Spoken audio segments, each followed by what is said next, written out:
John. Mine's a little broader, just like an opinion piece on you.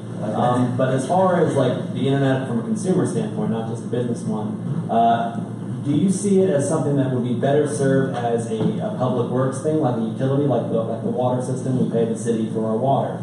Would you think it'd be, would we be better served paying the city for our internet versus paying all these companies who are fighting each other, and then we don't really get quality internet out of it anyway?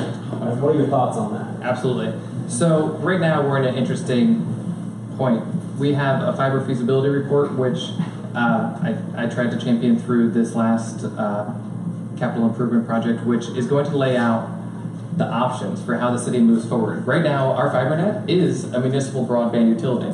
We own it, and we charge certain businesses money to use our internet, and we also have local ISPs that don't do the best job monetizing it. There's 2 local ISPs, and they've got 36 clients. Some of the schools, some of the local businesses, and by the way, business data is a ripoff. If anybody has business data for one of their businesses, you're paying $500 a month for the same thing that you have $50 a month at home, but that's why they target the businesses. A good use case that you can look at as to where we could be heading is Chattanooga, Tennessee, where they have an open fiber agreement with local ISPs. So the city's responsible for laying all the fiber, and then the ISPs leverage it, and they install the last mile, quote-unquote last mile. So basically, we run fiber to the curb, which we do in a lot of places in Palm Coast around our big circle.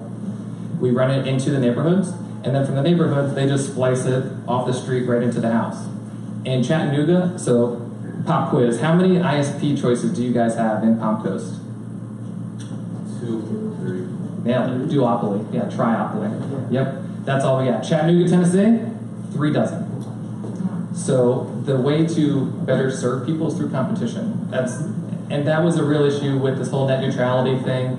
Removing net neutrality, that was lobbying, but the problem is net neutrality is necessary for areas where there's not competition. Because if AT&T and Verizon both want to charge you to view X website, the FCC's argument to that is, well, find another internet provider. It's like, okay, I've only got 2. Where in Chattanooga, if somebody was charging you $10 to visit YouTube, you would say, okay, I have 35 other choices who aren't charging me $10, I'll just go use them. So if we can create an environment where there's much more competition, that's how we will get this delivered to the user's door. And right now, so I'm very fortunate. I have a 1 gigabit internet connection because I live on Colbert, and they had to backhaul fiber down to the cell phone tower that they installed there. It's amazing because I can work from home now, whereas a year ago, I really couldn't. So I pay $80 a month, but somebody over in the C-section pays $80 a month for the equivalent of like a little bit better than dial-up connection. So the discrepancy between services rendered for the dollar is huge, and that's where this competition will flush out. You'll probably still be paying $50 a month for internet, but you'll be able to launch a rocket.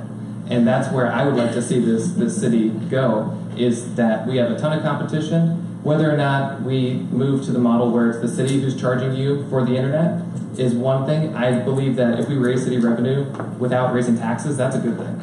Besides that, there's very few ways to make more money with the city. We can charge you more with your water, but besides that, that's really all we have. Yeah, so I think, does that answer your question? I think the city is moving in that direction, and I'm hopeful that our fiber ourselves will be the Kickstarter to that competition that's going to deliver that high speed to your door. Hopefully you'll pay the city, but even if we have to come to some type of intermediary agreement where we work with third-party ISPs, I'm okay with that because the net winner would be Palm Coast. Looking forward to it. Same here. I'll catch you on AOL Instant Messenger.